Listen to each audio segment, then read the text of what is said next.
Hi, I'm Ira Apfel, and I'm the editorial director of EdSurge, an editorially independent digital news site of the International Society for Transforming Education.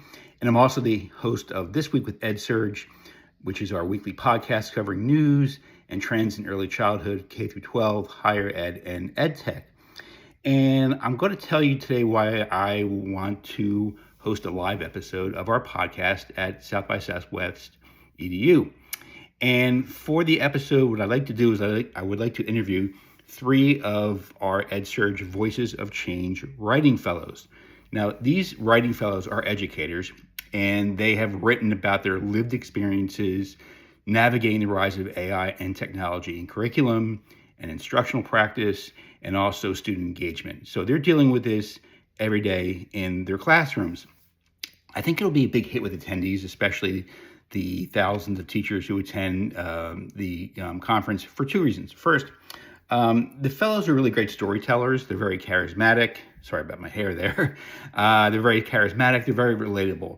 And I think also they are telling stories that are rarely heard. We hear a lot about AI bans and district policies and politicians calling for all sorts of, investigations or, statewide, policy, bans or what have you kind of thrown in to kind of deal with AI and screen time and all that. And meanwhile, these educators have to deal with this stuff in their classroom every day. It's already here, even as far down as early childhood education.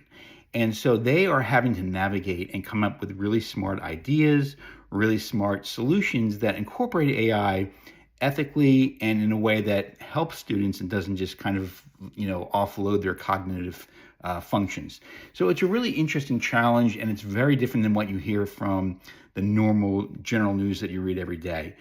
And I want to have the attendees come away with from the podcast thinking that they have several strategies or ideas that they can put to use in their class.